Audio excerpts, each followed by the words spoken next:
Halo bosku semuanya, Assalamualaikum warahmatullahi wabarakatuh. Dan jumpa lagi sama kami tim Karisma Kencana. Terus kali ini kita akan kasih informasi seputar UPS dari brand Eaton. Nah ini mungkin mereknya kurang familiar buat sebagian teman-teman. Tapi buat yang sudah tahu, Eaton ini adalah sebuah merek yang memang khusus membuat UPS dengan lini produk yang benar-benar all around. Dia punya segmen low, middle, sampai high, semuanya dikerjakan sama Eaton dan punya benefit harganya kompetitif kalau kita compare sama merek yang sudah kawakan bro. Misalkan brand Ica, kalau bisa compare sama brand Cocomac, ProLink hingga UPS dengan brand APC. Nah ini dia setarung bro.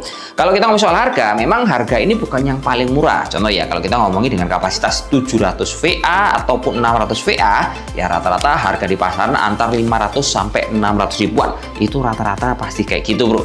Terus kalau kita ngomongin soal jenis dari UPS apa yang pantas untuk kita beli dan kita manfaatkan, nah ini ada 3 kategori utama. Misalkan teman-teman itu kebutuhannya adalah untuk pribadi, kalian punya satu komputer, kemudian teman-teman itu ada printer, kalian cukup beli kapasitas yang 700 VA atau 600 VA karena dia itu sudah bisa menghandle kebutuhan dari power supply yang ada di PC dan juga monitor kalian ataupun dari printer teman-teman. Terus kalau kita ngomongin dari lebih segmented lagi bro ya, yang perlu kalian perhatikan adalah pemilihan jenis UPS. Karena pada dasarnya UPS ini memiliki 3 buah segmen utama. Untuk secara kinerjanya, dia ada UPS offline atau standby, yang kedua ada UPS LAN interaktif, dan yang ketiga ada UPS online. Terus kalau kita ngebahas dari masing-masing pengertian dari jenis UPS seperti ini bro, pertama jenis yang kita bahas ini adalah UPS tipe offline atau standby. Yang kurang lebih secara garis besar kinerjanya UPS ini berfungsi sebagai pemain cadangan kalau kita lihat dari pemain bola misalkan penjaga gawang. Nah dia ini bro bekerja ketika memang listriknya itu benar-benar mati. Jadi dia baru nyala ketika listriknya mati. Nah sehingga pas listriknya itu lagi normal, UPS ini arusnya akan langsung masuk pada perangkat komputer kalian. Jadi tidak ada saringan sama sekali. Benefitnya harga UPS ini cenderung yang paling murah. Kekurangannya jenis UPS ini bro, dia tidak memiliki stabilizer alias penyetabil arus waktu tegangannya itu naik turun. Nah itulah main plus dari jenis UPS seperti ini. Terus yang kedua jenis yang kita bahas ini adalah jenis LAN interaktif UPS. Nah bedanya kalau jenis UPS ini bro, dia itu sama-sama pemain cadangan kalau kita melihat sebagai penjaga gawang di dalam permainan sepak bola. Cuman arus listrik yang masuk meskipun dia normal dan belum mati, nah ini dia dua arah bro. Ada yang masuk melalui langsung listrik kepada komputer, ada juga arus yang masuk melalui UPS dan sudah distabilkan untuk masuk pada perangkat komputer kalian yang akan digunakan. Nah benefitnya arusnya ini akan lebih stabil dibandingkan standby offline yang pertama. Cuman kalau ngomongin kekurangannya, ini harganya sedikit lebih mahal dibandingkan versi yang pertama.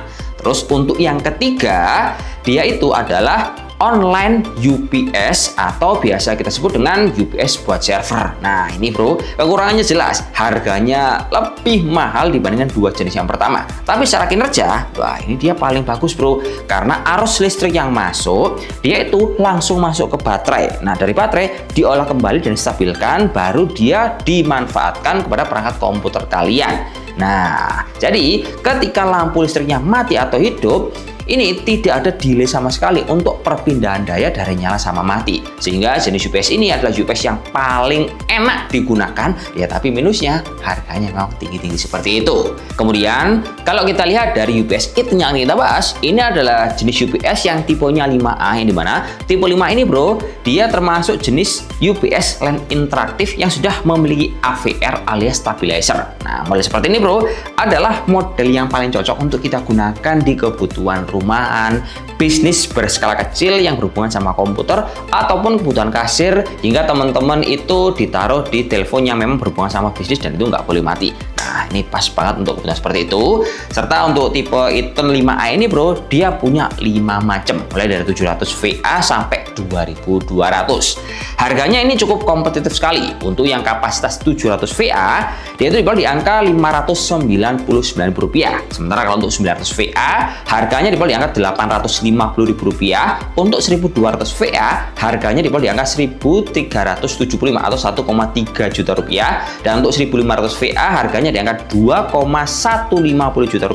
Untuk yang 2200 VA harga itu dibanderol di angka Rp2.750.000. Terus untuk data yang sudah kita kumpulkan, ini kita mencoba ngetes untuk 1 PC dan 2 PC, dan itu dengan daya yang beda, bro. Jadi ini data kita sajikan untuk mempermudah. Misalkan teman-teman pengen beli UPS, kalian mau pilih yang mana ini? Oh, saya di rumah itu punya 1 komputer, atau kalian itu punya 2 komputer. Nah, ini bisa ini kalian milih, karena dari masing-masing UPS dia itu memiliki fungsi dan colokan steker yang beda. Contoh ya, bro ya. Kalau kita melihat UPS dengan kapasitas 700 VA sama 900 VA, dia itu cuma memiliki 2 buah colokan steker. Nah, jadi bisa kita lihat bahwa fungsi dasarnya ini hanya untuk 1 perangkat komputer. Namun kalau kalian beli yang kapasitasnya 1200 sampai 2200, dia punya 4 buah colokan listrik alias 4 steker, bro. Jadi kita bisa manfaatkan 2 buah komputer. Dan untuk waktunya langsung aja kita simak sama-sama data yang sudah kita kumpulkan seperti ini, kawan.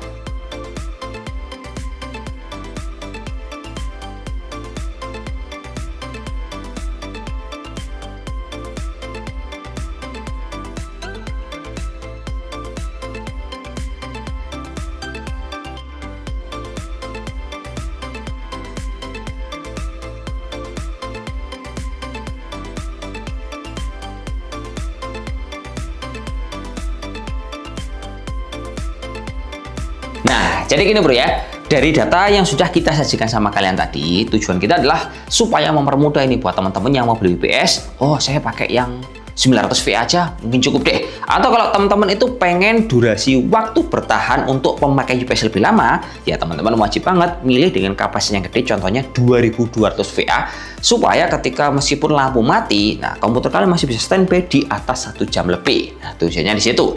Tapi catatan saya di sini adalah teman-teman juga harus paham, bro, beban yang akan kalian pakai kepada UPS itu sebesar apa. Contoh ini, bro ya, pas kita ngetes UPS ini menggunakan 2 buah PC yang berbeda. Yang satu PC build up dengan power supply sebesar 180 watt, sementara yang satu adalah PC rakitan yang memiliki power supply sebesar 550 watt dengan berbagai komponen yang ada di dalamnya.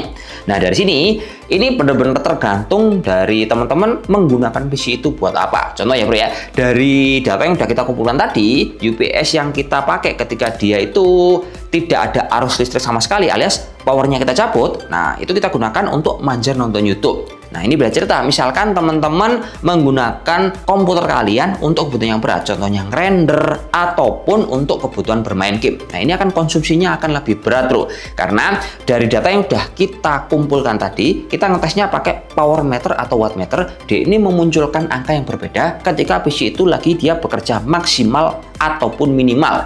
Sebab kalau kita lihat dari power supply-nya, bro, itu kan memang power supply ada yang 550 watt, tapi ketika kita nyalakan ya nggak mungkin dia dayanya langsung bisa full load seperti itu nggak mungkin. Nah, dia akan bisa full load ketika semua komponennya bekerja. Contohnya VGA-nya itu bener-bener dual V-nya kerja, kemudian yang lain bekerja. Nah, baru ini akan dayanya naik.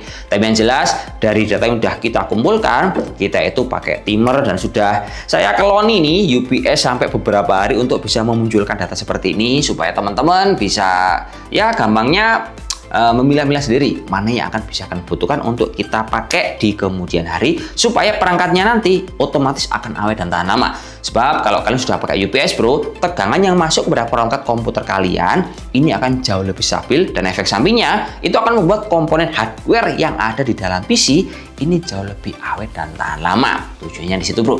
Mungkin dibilang butuh ya butuh, dibilang enggak ya bisa aja enggak. Karena kalau kalian pakai komputer tanpa UPS, ya ini sebenarnya bisa-bisa aja dipakai.